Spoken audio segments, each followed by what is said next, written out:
Hello everyone. मैं हूं संजय शाह। मैं आप सबको मेरे यूट्यूब चैनल एडुकेट पे स्वागत करता हूं।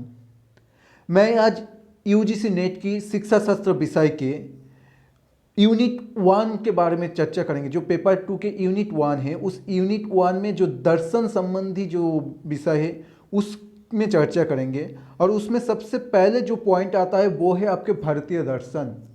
और इस भारतीय दर्शन यूजीसी नेट की दृष्टि से बहुत ही इम्पोर्टेंट एक टॉपिक है, क्योंकि इसमें से हर साल 3 से 4 क्वेश्चन आपको पूछा जाता है।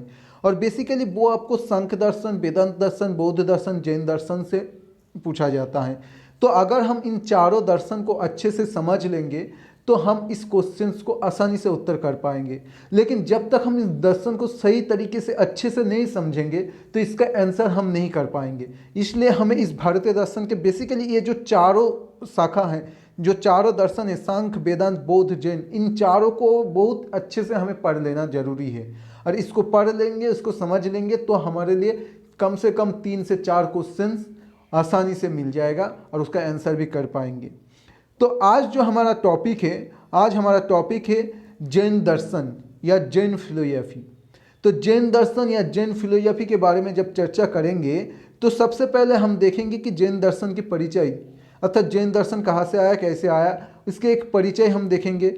फिर देखेंगे कि जैन दर्शन की जो तत्व मीमांसा है, उस तत्व मीमांसा को देखेंगे, जिसको अनेकांतवाद भी कहा जाता है। और उसी अनेकांतवाद या तत्व मीमांसा में जैनों के द्रव्य संबंधी विचार आता है, उसको भी हम देखेंगे। द्रव्य किसको कहा, द्रव्य के साथ कैसे कैसे संबंध है, उसके साथ जैनों के आधार पर जीव का विचार, जीव के संबंध में क्या बोले, जीव क्या होता है, देखना कि इस जीव के ऊपर बहुत सारे क्वेश्चन पूछा जाता है। फिर देखेंगे बंधन और मोक्ष के विचार, अर्थात बंधन किसको कहते हैं, मोक्ष कैसे प्राप्त होता है, उसका प्रोसीडियर कैसा है, मोक्ष प्राप्त करने के लिए हमें कैसे क्या क्या करना है जैन दर्शन के अकॉर्डिंग, वो हम देखेंगे। और साथ ही साथ और एक इम्पॉर्टेंट टॉपिक भी देखेंगे, वो है जैन दर्शन की ज्ञान तत्व या ज्ञान मीमांसा, जिसको शैद्यवाद कहा जाता है। तो हम आज इस सारे विषय के ऊपर चर्चा करेंगे। तो चलते हैं आज के क्लास पे। तो ये जो जैन दर्शन था, ये जैन दर्शन आपको 6ठी शताब्दी पूर्व में इसका विकसित हुआ था।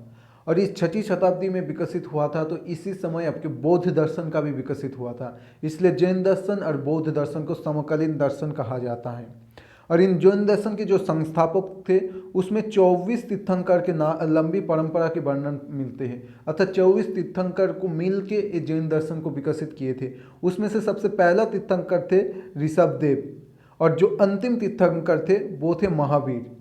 और जो पार्श्वनाथ थे वो थे 23वें तीर्थंकर, अर्थात महावीर से पहले जो तीर्थंकर थे वो थे पार्श्वनाथ।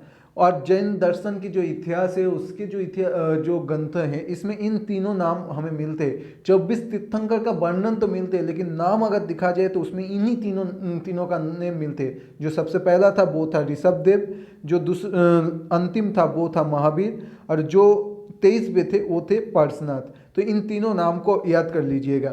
इन तीनों में से सबसे ज़्यादा इम्पोर्टेंस जिसको दिया गया, अर्थात जैन दर्शन के संस्थापक के रूप में, वो था महावीर। अर्थात महावीर को ही सबसे ज़्यादा इम्पोर्टेंस दिया गया जैन दर्शन में, और उन्हीं को जैन दर्शन के संस्थापक के रूप में माना जाता है।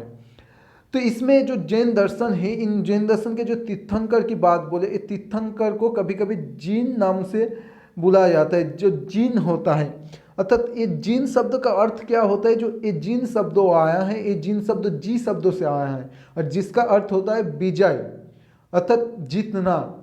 और तब ये जिन जो शब्द होते हैं, जिन शब्दों का अर्थ होता है विजय प्राप्त करने वाला।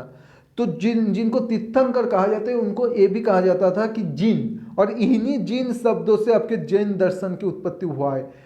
तो ये जैन दर्शन में जो जिन शब्द होता है, जिन शब्द का अर्थ होता है कि विजय प्राप्त करने वाला। अब विजय प्राप्त करने वाला मतलब किससे विजय प्राप्त करते हैं, कि हमारी जो बंधन होता है, इस बंधन से जो काम, क्रोध, लोभ, माया, ये जो होता है, इन सारे वासनाओं से जब वो मुक्त हो जाते, उनके ऊपर जब विजय प्राप्त कर लेते, तब जाके वो तीर्थंकर बनते हैं। तो इसलिए जो तीर्थंकर होते वो मोक्ष प्राप्त कर लेते हैं। तो जिन्होंने अपने शरीर के, अपने जो मना होता है, अपनी जो सुप्त वासना होते, उस वासना के ऊपर जो विजय प्राप्त कर लेते, वही जीन होता है यार, वही होता है तीर्थंकर। तो यही जीन शब्दों से जैन दर्शन का उत्पत्ति हुआ है।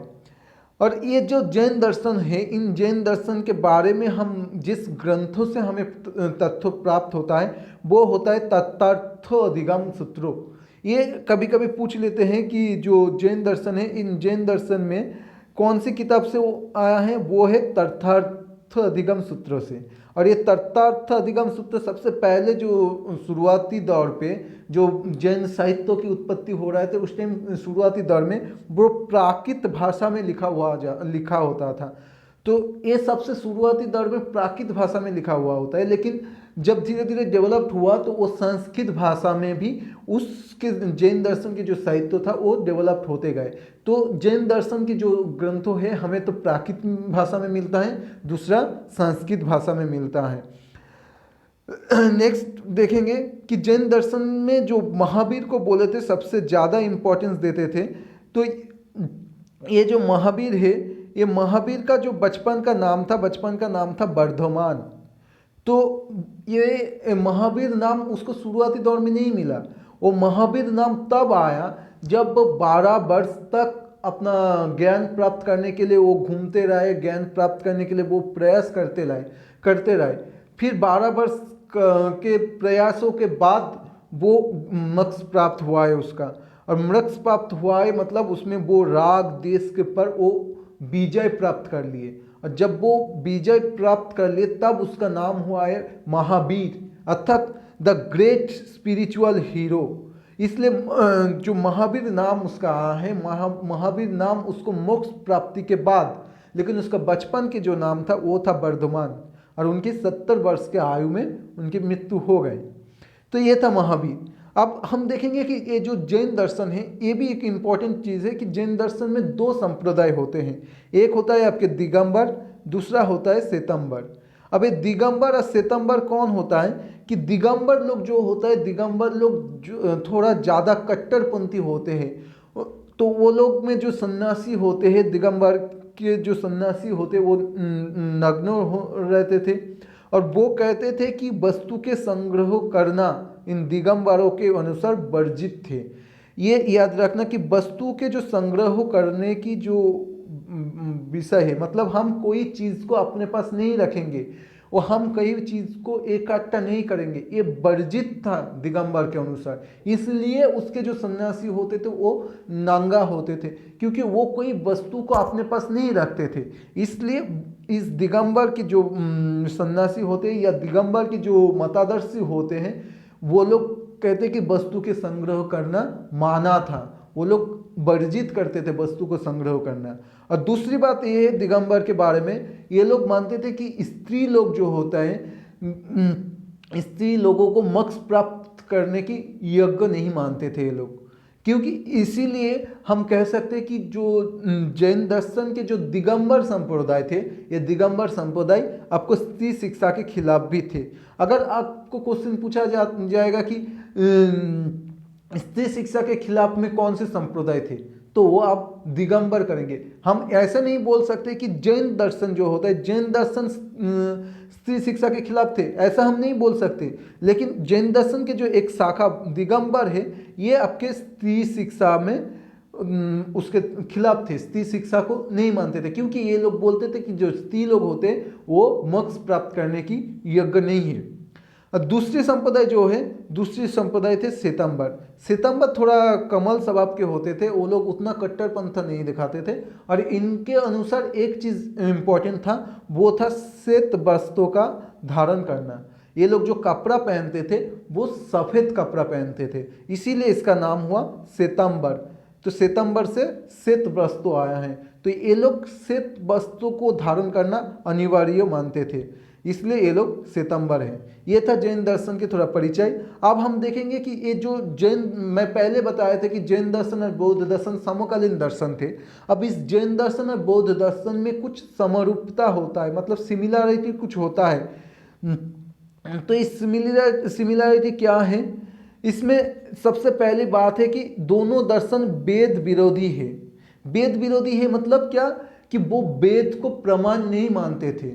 और भारतीय दर्शन को दो भाग में बांटा जाता है, एक होता है नास्तिक, एक होता है आस्तिक। तो नास्तिक और आस्तिक डिपेंड करता है इसी चीज़ों के ऊपर। जो वेद विरोधी होता है उनको नास्तिक दर्शन कहा जाता है, और इसीलिए जैन और बौद्ध दोनों दर्शन को नास्तिक दर्शन कहा जाता है, क्योंकि ये दोनों वेद विरोधी थे। दूसरी बात है कि बौद्ध और जैन दोनों ने ईश्वर की सत्ता को खंडन करके अनिश्वरवाद को समर्थन किया। अर्थात ये जो दोनों दर्शन है, बौद्ध दर्शन और जैन दर्शन, ये दोनों दर्शन ईश्वर को नहीं मानते हैं। बोलते हैं कि ईश्वर नाम की कोई चीज़ है ही नहीं, भगवान को नहीं मानते थे, इसलिए इस दर्शन को अनिश्वरवाद भी कहा जाता है। तो अगर क्वेश्चन पूछा जाएगा कि अनिश्वरवादी दर्शन कौन कौन है, तो अनिश्वरवादी दर्शन में अब 100% ये है कि बौद्ध और जैन ये दोनों अनिश्वरवादी दर्शन है।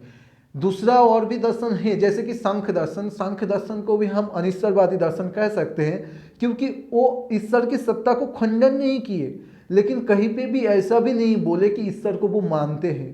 तो ईश्वर के बारे में वो साइलेंट थे, मौन थे सांख्य दर्शन, इसलिए हम सांख्य दर्शन को भी अनिश्वरवाद दर्शन कहते हैं। लेकिन ज़्यादा से ज़्यादा युक्ति युक्त होता है बौद्ध और जैन दोनों, मतलब उस ईश्वर सत्ता को खंडन किए, वो ईश्वर को मानते नहीं थे, ये उन लोग बोल के भी गए, इसलिए इन दर्शन का हम अनिश्वरवादी दर्शन भी कहते हैं।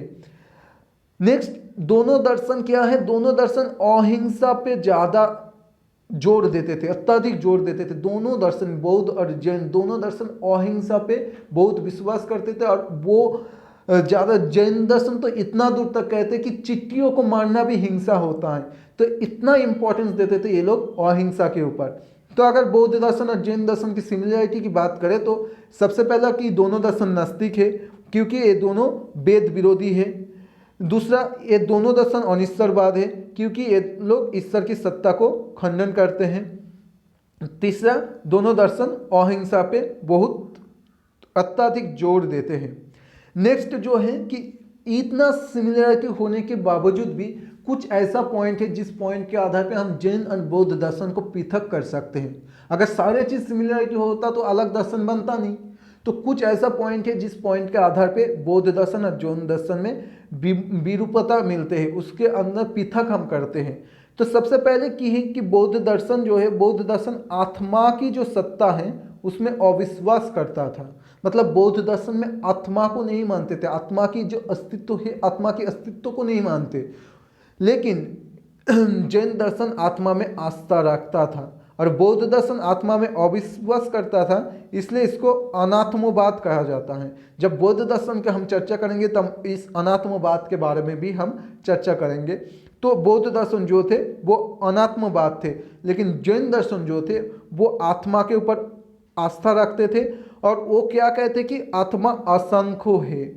मतलब बहुत सारे आत्मा होता है, आत्मा कोई एक चीज़ नहीं है, आत्मा बहुत होता है। जितने हमारे बोलते हैं कि हमारे जो विश्व में जितने सारे वस्तुएं हैं, इसमें बहुत सारे वस्तुओं में भिन्न भिन्न रूप से आत्मा निवास करते हैं। अर्थात आत्मा बहुत सारे, हर एक वस्तु में अलग अलग करके आत्मा निवास करते हैं।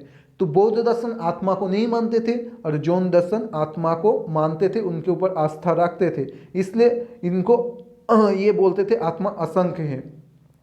और नेक्स्ट, बौद्ध दर्शन में जड़ का निषेध हुआ है, अर्थात ये जड़ वस्तु जो निर्जीव वस्तु होता है, निर्जीव वस्तु को सत्य नहीं मानते थे, उसको सत्य नहीं कहते थे। लेकिन जैन दर्शन जो होता है, जैन दर्शन जड़ की सत्ता को सत्य मानते थे। अर्थात जैन दर्शन में जो जीव होता है वो भी सत्व है, जो जड़ होता है वो भी सत्व है। तो ये था, हम देखेंगे कि जैनों के द्रव्य संबंधी विचार, अर्थात द्रव्य क्या होता है, सब्सटेंस क्या होता है। तो द्रव्य संबंधी विचार से पहले जैनों जो होते हैं, जैन दार्शनिक जो थे, वो लोग बोलते थे कहीं भी किसी भी वस्तु में बहुत सारे की क्वालिटीज़ होता है। यहाँ पे जैसे कि आप देख रहे हैं कि दो ठो आम, एक हरा एक पीला, इसको हम अगर एक वस्तु मान लेते, इस वस्तु में भी बहुत सारे की क्वालिटीज़ होता है, और उस क्वालिटीज़ में कुछ क्वालिटीज़ होता है स्थायी, कुछ क्वालिटीज़ होता है अस्थाई। जो स्थायी क्वालिटीज़ होता है वो क्या करते हैं कि वो वस्तु में निरंतर रहते हैं। जैसे कि ये आम है, इसमें ऐसा कुछ क्वालिटीज़ होता है जिस क्वालिटीज़ के वजह से हम इसको कहते हैं कि आम, और वो उसके अंदर परमानेंटली रहते हैं, और कुछ क्वालिटीज़ होता है जो परिवर्तन होते रहते हैं। तो जो स्थायी क्वालिटी होता है उस स्थायी क्वालिटी के आधार पे क्या इसका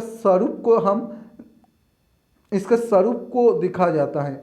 तो जैसे कि ये जो आम है इसके अंदर वो क्वालिटी होता है जिस क्वालिटी के आधार पे हम बोलते हैं कि वो आम है। वो अगर सड़ भी जाए, वो अगर कच्चा रहे, पक्का रहे, तब भी वो क्वालिटी होता है, इसीलिए हम उसको आम कहते हैं। तो वो उस तरह का क्वालिटी होता है परमानेंट या स्थायी। तो वस्तु के अंदर जो क्वालिटी स्थायी होता है वही वस्तु की जो स्वरूप होता है, वस्तु की जो कॉन्सेप्ट होता है वो स्थायी गुणों के आधार पे बनता है, और ये वस्तु के अंदर निरंतर रहता है। लेकिन जो दूसरा क्वालिटीज़ होता है वो होता है कि अस्थायी क्वालिटी, जिसके अभाव से भी हम वस्तु की कल्पना कर सकते हैं। जैसे कि मान लीजिए कि ये आम जो जब ये हरा है, इस हरा आम जब पक जाते हैं तब इसमें ये पीला हो जाता है। तो इसमें क्या हो रहा है कि इस टाइम में भी उसके अंदर वो क्वालिटीज़ है जिसके वजह से हम इसको आम कह रहे हैं, और जब ये हरा है तब भी हम कहते हैं कि इसमें वो क्वालिटीज़ है। लेकिन एक ऐसा भी क्वालिटीज़ है जिसके वजह से ये चेंज हो रहा है, जैसे कि इसमें ये हरा है लेकिन वो क्वालिटी चेंज होके यहाँ पे आके आपके पीला हो रहा है। तो ये जो क्वालिटी परिवर्तनशील होते रहते हैं उसको हम कहते हैं कि अस्थायी क्वालिटी। और ये अस्थायी क्वालिटी होते इसलिए इसको अनावश्यक गुण कहते हैं, क्योंकि ये अगर ना भी रहे तब भी उसका स्वरूप हमारे सामने रहेगा। लेकिन जो स्थायी क्वालिटीज़ होता है वो स्थायी क्वालिटीज़ को हम आवश्यक गुण कहते हैं, क्योंकि ये स्थायी क्वालिटी अगर नहीं रहेंगे तो हम उसके स्वरूप को नहीं डिपेंड कर पाएंगे, ना डिफाइन कर पाएंगे वो क्या है। आम के अंदर अगर वो वाला क्वालिटीज़ नहीं रहेगा जिसके वजह से हम उसको आम कहते हैं तो हम उसका स्वरूप को पता नहीं कर पाएंगे। तो इसलिए स्वरूप को निर्धारित करने के लिए हमें जो हेल्प करता है वो है स्थायी क्वालिटी। तो इसके आधार पे अगर हम देखा जाए तो इसमें जो द्रव्यों की बात कर रहे थे, तो द्रव्य वही होता है जिसका आधार होता है कि आपके जो स्थायी गुण होता है, ये स्थायी गुण और अस्थायी गुण के जो आधार होता है वो उसको कहते हैं द्रव्य। मतलब ये हो गए कि जो एक वस्तु होता है, उस वस्तु के अंदर जो भी क्वालिटीज़ होता है उस क्वालिटीज़ का कुछ ना कुछ आधार जरूर होता है, बेस होता है, जिस बेस के ऊपर वो क्वालिटी तैयार होता है। तो वो बेस जिसके आधार पे बनता है, जो उस बेस को ही द्रव्य कहते हैं। और दूसरी बात, जो जैन दर्शन होता है, जैन दर्शन में जो स्थायी गुण होता है, स्थायी गुण को वो गुण कहते हैं। ये जो स्थायी क्वालिटीज़ है, स्थायी क्वालिटीज़ को एक गुण कहते हैं, लेकिन जो अस्थायी होता है उसको ये लोग पर्याय कहते हैं। तो अगर पूछा जाए कि द्रव्य क्या होता है, तो हम बोले कि द्रव्य क्या होता है, द्रव्य स्थायी और अस्थायी गुणों के जो आधार होता है वही द्रव्य होता है। तो जैनों के अकॉर्डिंग जो गुण और पर्याय की जो आधार है उसी को द्रव्य कहते हैं, क्योंकि जो स्थायी गुण होता है उसी को गुण कहते हैं, जो अस्थायी गुण होता है उसको पर्याय कहते हैं। इसलिए गुण और पर्याय की जो आधार है उसी को द्रव्य कहा जाता है। नेक्स्ट, ये द्रव्यों को हम देखेंगे, द्रव्यों को कितने भागों में बांटा जा सकता है। तो इसमें सबसे पहले जो द्रव्य होता है उसको दो भागों में बांटा जाता है। एक होता है अस्थिकाय, दूसरा होता है अनस्थिकाय, अर्थात एक्सटेंट एंड नॉन एक्सटेंट। अब एक्सटेंट क्या होता है, नॉन एक्सटेंट क्या होता है कि एक्सटेंट वो द्रव्य होता है जो कोई स्थान को घेर के रखते हैं, अर्थात एक जगह को घेर के वो रखते हैं, वो होता है अस्थिकाय। और अनस्थिकाय में जो कोई भी जगह नहीं रहता है, वो कहीं भी मतलब कोई जगह को घेर के नहीं रहते, इसीलिए जो अनस्थिकाय द्रव्य होता है, अनस्थिकाय द्रव्यों में काल आता है, टाइम, समय आता है। तो हम एक एक करके हर एक पॉइंट को देखेंगे कि अस्थिकाय द्रव्यों में जो जो आता है, जैसे कि जीव, अजीव, धर्म, अधर्म, पुद्गल, आकाश, इन सारे चीज़ों के थोड़ा कॉन्सेप्ट को हम क्लियर करेंगे तो इसके जो तत्व मीमांसा है इसको और भी आसान तरीके से हम समझ सकते हैं। तो सबसे पहले जो अनस्थिकाय द्रव्य होता है, अनस्थिकाय द्रव्यों में बोला गया कि अनस्थिकाय द्रव्य जो होता है वो होता है काल। क्योंकि काल क्या होता है, काल हमें वो व्याख्या करते हैं कि हमारे जो परिणाम होता है, जो क्रियाशीलता होता है, वो क्रियाशीलता को हम काल के आधार पे व्याख्या कर सकते हैं। क्योंकि ये काल क्या करते हैं कि जैसे कि मान लीजिए कि एक गेंद एक गेंद को एक स्थान से दूसरे स्थान में भेजना होता है, तो वो क्या होता है, वो काल के ऊपर डिपेंड करके होता है। लेकिन वो कोई जगह, उस काल कोई जगह को घेर के नहीं रखते हैं, वो निरंतर चलते रहते हैं। इसलिए जो कोई वस्तु की जो क्रियाशीलता होता है, जो परिणाम होता है, वो उसको व्याख्या करते हैं काल ने। और इसीलिए इसको अनस्तिकाय में रखा जाता है। और काल के अलावा जितने भी सारे द्रव्य हैं वो अस्तिकाय द्रव्यों में आते हैं, एक्सटेंड में आता है, क्योंकि ये सारे चीज कुछ ना कुछ जगह को घेर के रखते हैं, कोई ना कोई स्थान को घेर के रखते हैं। इसलिए इन सारे बाकी सारे जो है उसमें अनस्तिकाय में आते हैं। अब अनस्तिका में मैं एक एक करके देखेंगे कि सबसे पहले देखेंगे आकाश क्या होता है।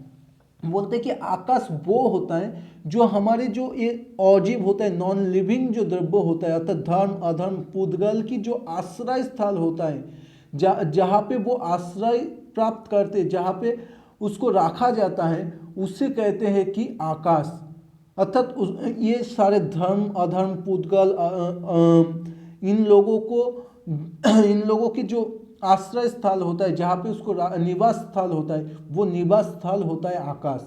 अरे आकाश भी दो टाइप का होता है, एक होता है आपके लोकाकाश, दूसरा होता है अलोकाकाश।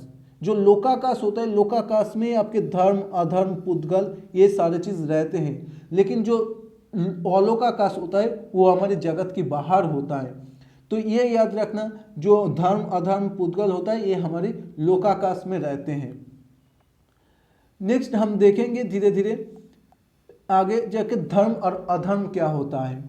तो धर्म जो होता है, धर्म जो द्रव्य के अस्तिकाय द्रव्यों में जो नॉन लिविंग थिंग्स होता है, नॉन लिविंग सब्सटेंस जो होता है, नॉन लिविंग अर्थात अजीव द्रव्यों में एक हो गए आकाश, दूसरा आ गए धर्म। अब धर्म क्या होता है, बोल रहे कि गति के लिए जिस सहायक वस्तु की आवश्यकता होती है उसे धर्म कहा जाता है। तो ये मतलब गति के लिए सहायक जब होता है, जैसे कि एक एग्जांपल के देख लेते हैं कि यहाँ पे देखिए कुछ मछली पानी में तैर रहा है। तो ये पानी में जब मछली स्विमिंग कर रहा है तो कुछ ऐसा चीज होता है जो उसको गति प्रदान कर रहा है, मतलब उसको तैरने में सहायता कर रहा है। तो इसमें क्या, अगर मछली को पानी से बाहर निकाल देंगे तब वो स्विमिंग नहीं कर पाएंगे। तो ये जो पानी होता है, ये जो पानी है, इस पानी उसको गति प्रदान कर रहा है, उसको एक जगह से दूसरी जगह पे जाने में सहायक कर रहा है। इसलिए ये जो पानी है ये पानी धर्म है। और दूसरी बात है कि अधर्म क्या है, जो किसी वस्तु को स्थिर रखने में सहायक होता है उसे अधर्म कहा जाता है। जैसे कि एक एग्जांपल पे देखते हैं कि ये जो एक इंसान एक पेड़ के नीचे बैठा हुआ है, ये क्या है, मान लीजिए ये एक थका हुआ इंसान थे, वो जा रहे थे, तो जब पेड़ के नीचे छाया देखे तो वहां पे वो बैठ गए। तो इसका मतलब क्या हुआ है, जो छाया होता है उसको गतिशीलता रोक के उसको स्थिर रखने में सहायक हो रहा है। तो जो अधर्म होता है वो धर्म के विपरीत होता है। धर्म जो होता है, धर्म उसको गतिशीलता प्रदान करते हैं, लेकिन अधर्म जो होता है, अधर्म उसको रोकते हैं, स्थिर रखने में जो सहायक होता है। तो जो गति के लिए सहायक होता है वो होता है धर्म, और जो स्थिर रखने में सहायक होता है वो होता है अधर्म। लेकिन इसके अलावा इन दोनों को बीच एक सदृशता होता है। धर्म अधर्म तो ये एक दूसरे के विपरीत होते हुए भी एक बातों पे वो दोनों मिलते हैं।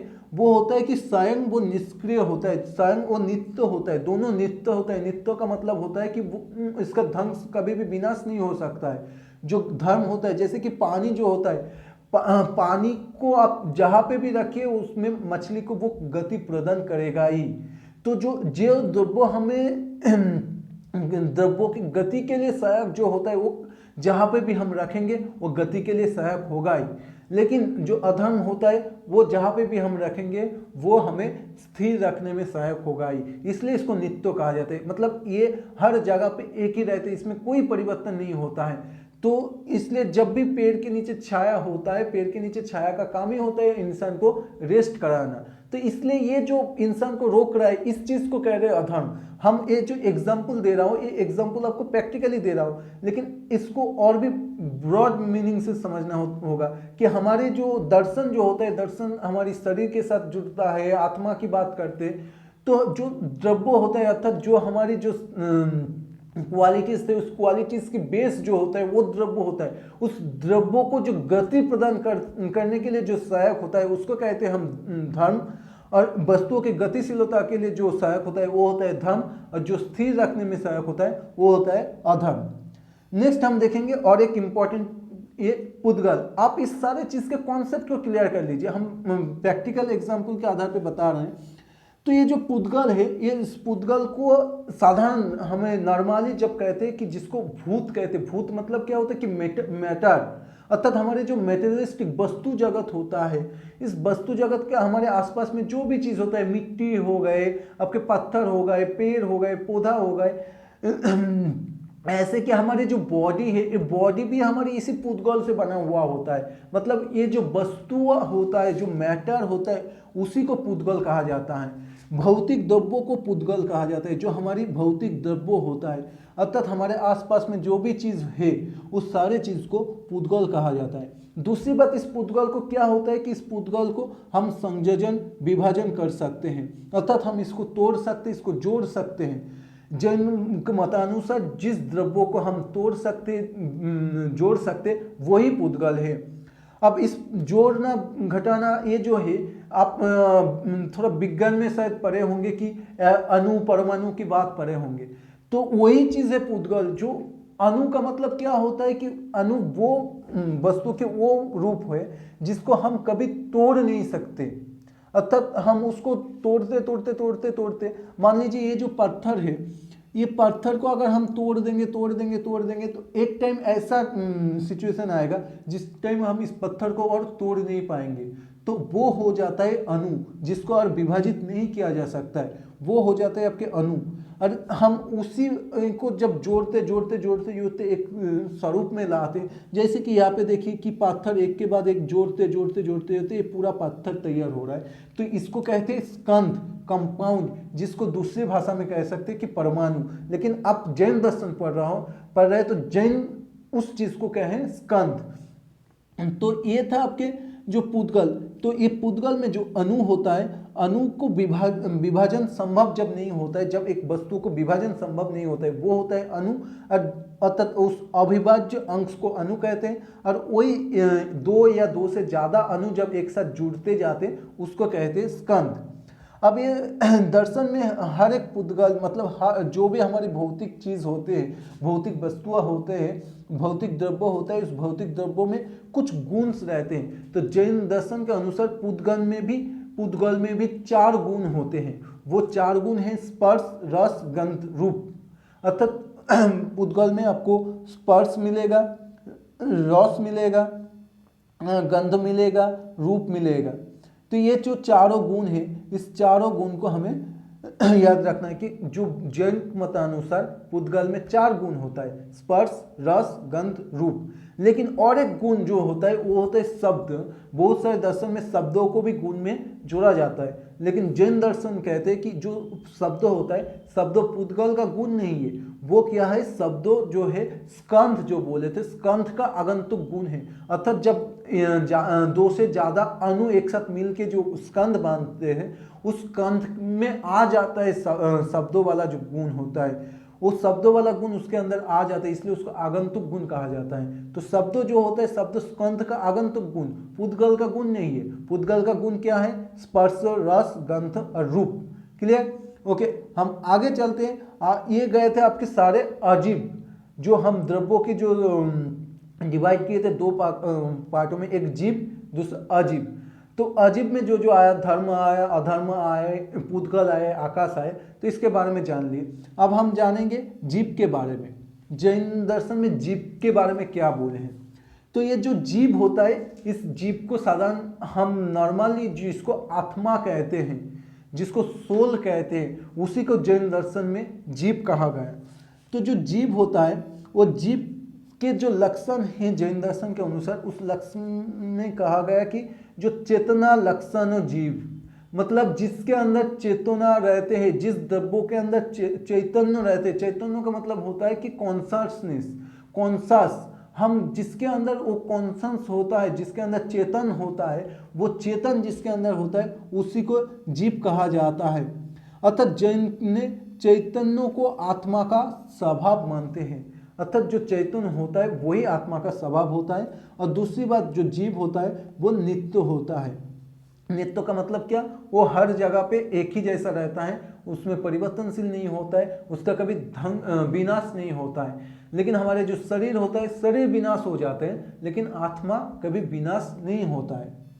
नेक्स्ट जो आत्मा के बारे में या जीव के बारे में जो जैन दर्शन कहा है, वो कहा है कि जो जीव होता है वो ज्ञाता अर्थात नोआर, अर्थात वो खुद ज्ञान को प्राप्त करते हैं, ज्ञाता है, वो ज्ञान प्राप्त करते हैं। ऐसा नहीं कि जो आत्मा होता है, आत्मा दूसरे से ज्ञान प्राप्त करवाते हैं, दूसरे से नहीं, आत्मा खुद ज्ञान प्राप्त करते हैं और वो कभी भी दूसरे के विषय भी नहीं बनते, मतलब दूसरा कोई आत्मा के बारे में ज्ञान प्राप्त नहीं करते, बल्कि आत्मा ही दूसरे के बारे में ज्ञान प्राप्त करते रहते हैं। इसलिए जैन दर्शन ने आत्मा को ज्ञाता कहा, अर्थात आत्मा अर्थात जीव को ज्ञाता कहा। दूसरी बात, जीव होता है कर्ता, डूअर, अर्थात जो आत्मा होता है वो आत्मा काम खुद अपने काम करता है, जो उसके जो शुभ अशुभ की जो कर्म होता है वो कर्म वो स्वयं जो आत्मा होता है स्वयं अपना भाग्यों को निर्माण कर सकता है, इसलिए आत्मा को कर्ता भी कहा गया है।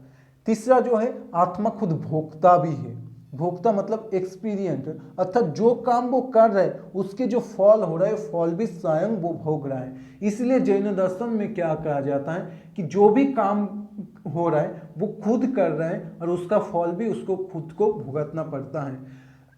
इसलिए जो जैन दर्शन के अगर हम इसी चीज़ को याद करेंगे, तो अगर हम स्टूडेंट्स के बारे में बोलेंगे तो स्टूडेंट्स में भी जो काम वो करता है वो खुद ही काम करता है और उसके जो परिणाम होता है उसका वजह वो खुद का ही है, दूसरे का नहीं। तो एक्चुअली ये जो आत्मा की बात कर रहे हैं, ये सारी चीज़ को हम एजुकेशन के साथ उसी तरह से जुड़ेंगे। तो जो स्टूडेंट होगा वो भी एक उसके अंदर भी एक आत्मा है, वो उस तरह से काम करता है। तो ये जैन दर्शन के जो आत्मा की बात कर रहे हैं वो आत्मा ज्ञाता होता है, आत्मा कर्ता होता है, आत्मा भोक्ता होता है। नेक्स्ट क्या बोल रहे हैं कि दूसरी और एक लक्षण के बारे में बोल रहे हैं कि हम आत्मा को देखे थे कि अस्तिकाय द्रव्यों में है। तो ये जो आत्मा होता है ये आत्मा अमूर्त होते हैं और अमूर्त होते हुए भी ये मूर्ति ग्रहण कर लेता है, अर्थात जो आत्मा है ये आत्मा अमूर्त मतलब जिसका कोई आकार नहीं होता है, निराकार जो होता है, एब्स्ट्रैक्ट जो होता है, ये निराकार होते हुए भी आकार धारण कर लेते हैं। तो आपको थोड़ा लग नहीं रहा है कि ये थोड़ा एक ऐसा क्या होगा कि आत्मा अगर हम बोल रहे हैं अमूर्त है लेकिन फिर भी इसमें मूर्ति कैसे धारण करता है। तो हम एक एग्जाम्पल के आधार पर देखेंगे कि एक मान लीजिए एक प्रकाश को अगर इस एग्जाम्पल में लेंगे तो ये जो प्रकाश हम अगर एक रूम पे जला देंगे, एक मोमबत्ती को जला दिए तो उसके जो प्रकाश होता है वो प्रकाश पूरे के पूरे घर को लाइट कर देते हैं, मतलब प्रकाशित कर देते हैं।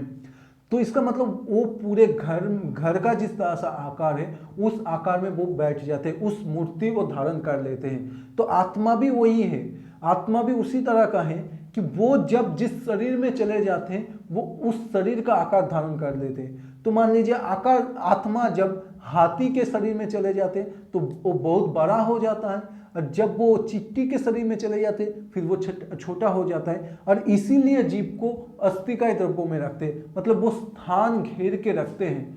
लेकिन वो स्थान घेर के रखते हुए जो अजीब पदार्थ होता है, अजीब पदार्थों की जो बिस्तर होता है, अजीब पदार्थों के बिस्तर में क्या होगा, अगर एक जगह पे एक चीज़ है तो उस जगह पे दूसरा चीज़ नहीं आ सकता है। लेकिन आत्मा के बारे में क्या बोल रहे हैं, आत्मा एक जगह को घेर के रखते हैं, इसका मतलब ये नहीं कि उस जगह पे दूसरा कोई नहीं आ सकते। इसलिए बोल रहे हैं एक शरीर में एक आत्मा होते हुए भी दूसरा आत्मा आ सकता है। अर्थात जैसे कि एक घर में एक मोमबत्ती जला दी तो पूरे दीवार में लाइट आ गए, दूसरा मोमबत्ती जला देंगे तब भी तो उसका प्रकाश भी तो उस दीवार में पड़ेगा। तो इसीलिए बोलते हैं कि आत्मा जो होता है वो अमूर्त होते हुए भी मूर्ति धारण करते हैं और इसीलिए जो आत्मा है आत्मा को अस्तिकाय द्रव्यों में रखा गया है।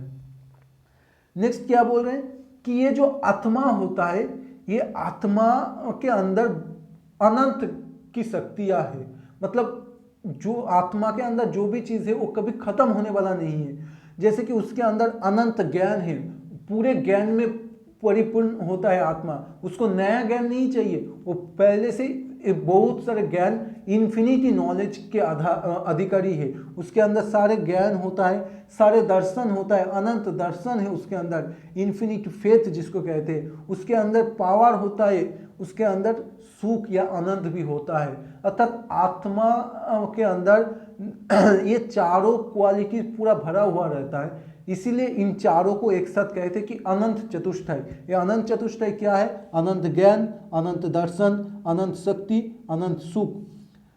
तो ये पूरे आत्मा में भरा हुआ रहता है, इसलिए आत्मा पूरा एक शक्तिशाली आत्मा जो होता है बहुत पावरफुल होता है।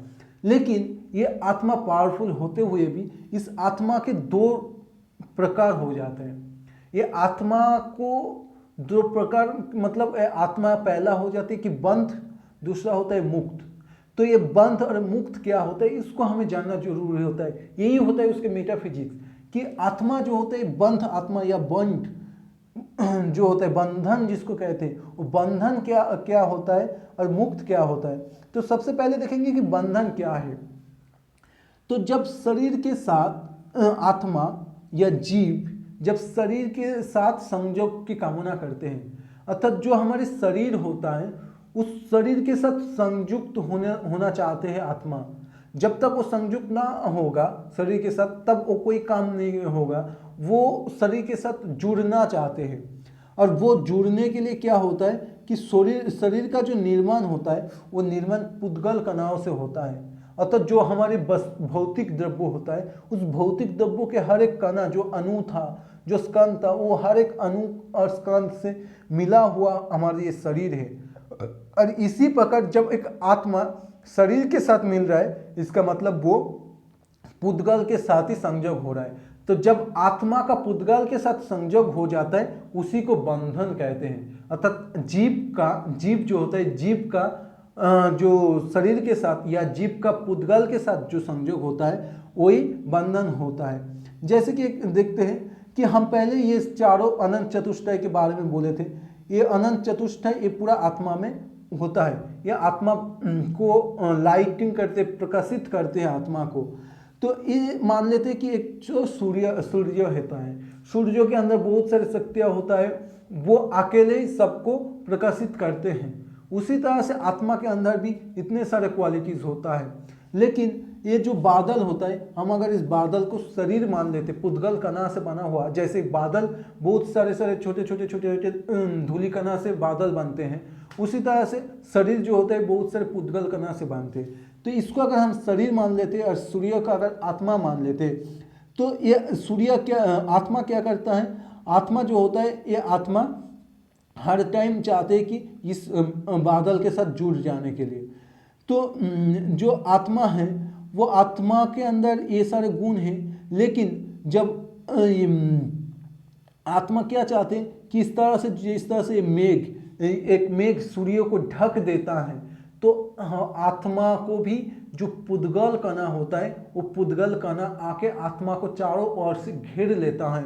तो ये जो पुद्गल के साथ आत्मा का जो मेल बंधन हो गए, सूरज के सामने जब बादल आ गए और बादल आके सूरज को ढक दिए, उसी को कहते हैं बंधन।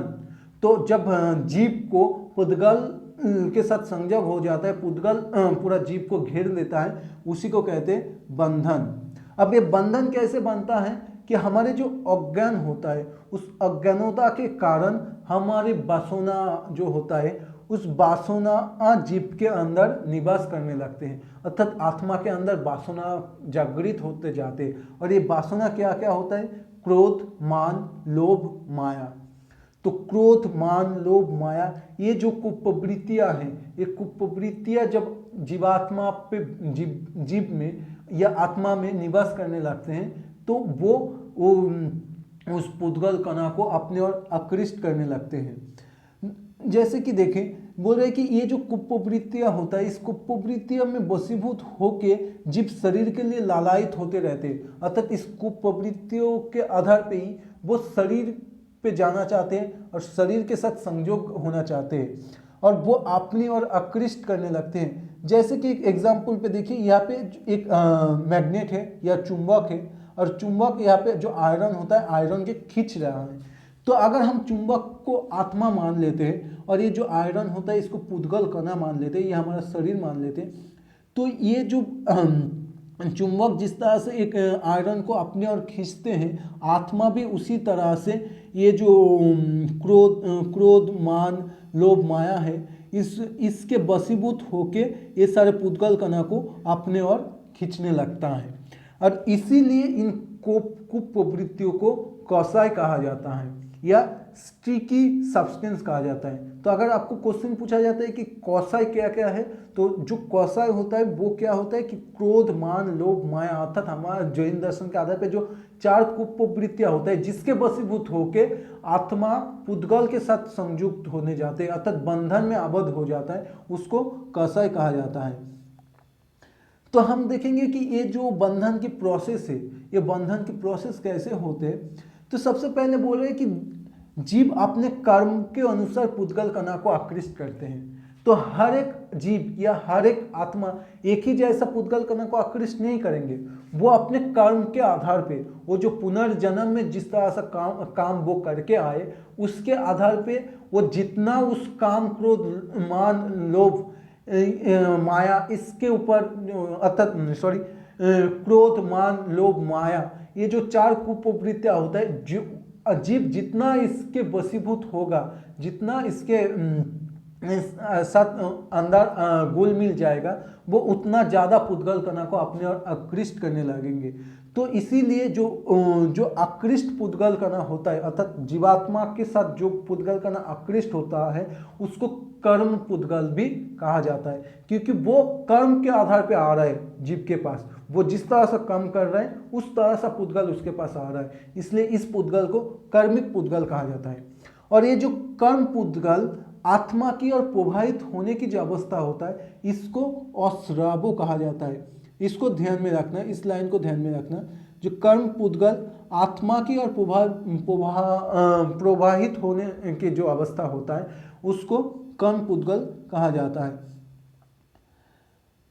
जैसे कि हम पहले एग्जाम्पल में देखे थे, तो वो जो चुंबक थे, वो चुंबक जब आयरन को खींच रहा है तो आयरन उसके पास आ रहा है, उसका एक फ्लो हो रहा है। उसी तरह से जब आत्मा या जीव जब कर्म पुद्गल को खींच रहा है, अर्थात वो जीव के तरफ जब आ रहा है, वो जो फ्लो होता है उस फ्लो को आश्रव कहा जाता है। इसको अच्छा से याद रखना, आश्रव किसे कहता है, तो आश्रव उसी को कहते हैं जब कर्म पुद्गल आत्मा के ओर प्रवाहित होने लगता है, अर्थात एक जो फ्लो आना शुरू हो जाते हैं उसको आश्रव कहा जाता है। और जब वो फ्लो आने लगता है तो पुद्गल के आत्मा के तरफ, तब ऑटोमेटिकली वो आत्मा बंधन में घेर लेते हैं, क्योंकि वो मान लीजिए एक चुंबक के ऊपर जितना वो आयरन आते जाएंगे तो चुंबक को पूरा घेर लेंगे। तो ये आश्रव के वजह से ही आत्मा के जो स्वरूप होता है, आत्मा का जो एक्चुअल क्वालिटीज था, जो अनंत चतुष्टय था, वो अनंत चतुष्टय तब काम नहीं कर पाते, वो ढक जाते हैं। और उसको ढकते हैं कौन? पुद्गल ने। और उसको जो आश्रव होता है तो पुद्गल जब उसके पास आ रहा है उसके वजह से उसका जो स्वरूप होता है वो स्वरूप भी नष्ट हो जाता है। इसीलिए ये आश्रव भी जो होता है वो जीव को बंधन की ओर ले जाते हैं, अर्थात आत्मा को बंधन की ओर ले जाते हैं।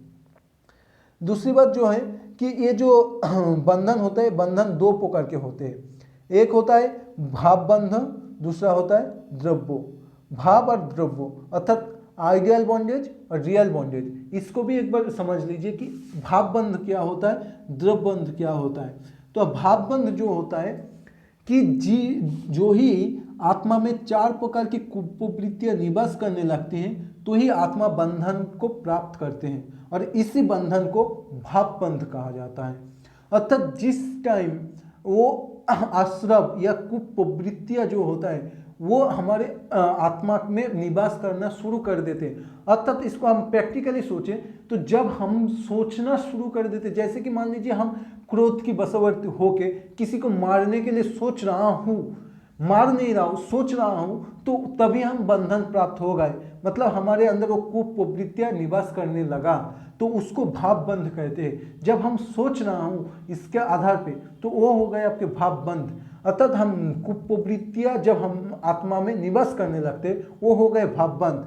लेकिन द्रव्यबंध जो होता है, द्रव्यबंध क्या होता है, जब आत्मा में वो प्रविष्ट हो जाते, अर्थात आत्मा के साथ या जीव के साथ घुल मिल जाते हैं, तब वो हो जाता है द्रव्यबंध या रियल बॉन्डेज। अर्थात जब हमारे अंदर वो थिंकिंग आया था क्रोध के वजह से या लोभ के वजह से वो आ रहा था, तो वो भाव बंध था। लेकिन वो जब काम करने लगे, अर्थात वो आत्मा के साथ मिल जाते, जैसे दूध के साथ पानी जब मिल जाते तब दोनों को अलग करना थोड़ा मुश्किल हो जाते हैं, तो उसी तरह सा जो आत्मा के साथ एक साथ मिलजुल जाते, उसके अंदर प्रविष्ट हो जाते, तो वो हो जाते आपके रियल बॉन्डेज।